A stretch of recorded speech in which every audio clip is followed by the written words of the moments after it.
ये है talks news network और आप देख रहे हैं पॉलिटॉक्स, राजनीति का कच्चा चिट्ठा। प्रदेश भाजपा गहलोत सरकार के खिलाफ सड़कों पर उतरी है। भाजपा ने गुरुवार से हल्ला बोल आंदोलन शुरू किया है। भारतीय जनता पार्टी प्रदेश में बढ़ती बिजली दरें, बढ़ते अपराध, संपूर्ण किसान कर्ज माफी, परीक्षाओं में धांधली सहित अन्य मुद्दों को लेकर गहलोत सरकार के खिलाफ हल्ला बोल आंदोलन प्रदेश भर में शुरू किया है। राजस्थान के सभी उपखंड मुख्यालयों पर बीजेपी नेता और कार्यकर्ताओं ने धरना प्रदर्शन करके सरकार के खिलाफ जमकर नारेबाजी की और ज्ञापन दिए। प्रदेश स्तर के 77 नेताओं ने उपखंड स्तर पर जाकर आंदोलन की अगुवाई की। भाजपा प्रदेश अध्यक्ष सतीश पूनिया ने सीएम अशोक गहलोत के गढ़ जोधपुर के ओसिया में धरने की अगुवाई करते हुए कहा कि रीट में नकल हुई, लेकिन शिक्षा मंत्री मानने को तैयार नहीं है। रीट में नकल नहीं हुई तो बत्ती लाल को क्यों पकड़ा? ओसिया में सतीश पूनिया ट्रैक्टर पर बैठकर करीब 500 ट्रैक्टरों के काफिलों के साथ हजारों किसानों की मौजूदगी में उपखंड मुख्यालय पहुंचे, जहां उन्होंने जन विरोधी नीतियों के खिलाफ प्रशासन को ज्ञापन सौंपा। सीएम अशोक गहलोत के गढ़ में गरजते हुए बीजेपी प्रदेश अध्यक्ष सतीश पूनिया ने कहा कि प्रतियोगी परीक्षाओं में नकल आम बात हो गई है।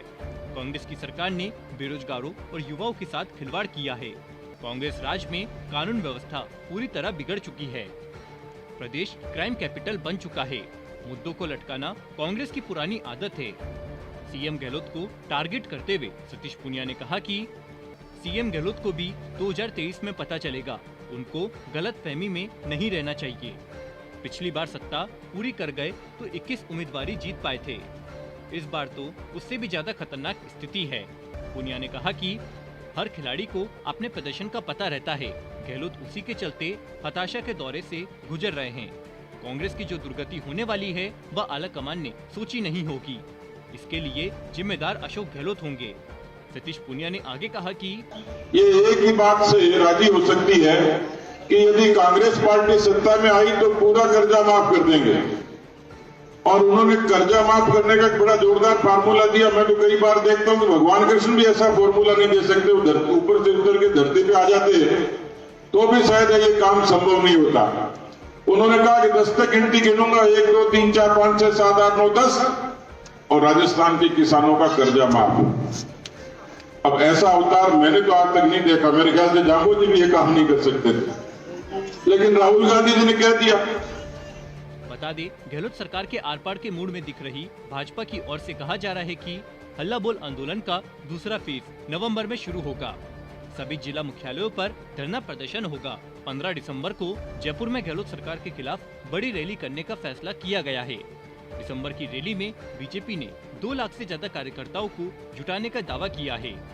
आपको बता दें, ओसिया में धरना प्रदर्शन के बाद बीजेपी प्रदेश अध्यक्ष सतीश पूनिया अचानक खेत में किसानों के बीच पहुँचे और उनके साथ बाजरे की फसल निकालने में हाथ बटाया। खेत में किसानों द्वारा बाजरे की फसल निकाली जा रही थी तो वे काफिला रुकवाकर किसानों के बीच खेत में पहुंचे और किसानों के साथ बाजरा निकालने के कार्य में जुट गए। साथ ही काफी देर तक कृषि कार्य निपटाने में मशगूल रहे। बाजरे की फसल निकालने में किसानों के साथ हाथ बांटने के बाद सतीश पूनिया ने उनके साथ खेत में बैठकर ही चाय पर चर्चा की। आपको याद दिला दे कि कुछ दिन पहले मैडम राजे भी जोधपुर दौरे के दौरान एक भील परिवार की झोपड़ी में गई थी और राबड़ी का स्वाद चखा था। पॉलिटॉक्स ब्यूरो, जयपुर। ये है टॉक्स न्यूज नेटवर्क और आप देख रहे हैं पॉलिटॉक्स, राजनीति का कच्चा चिट्ठा।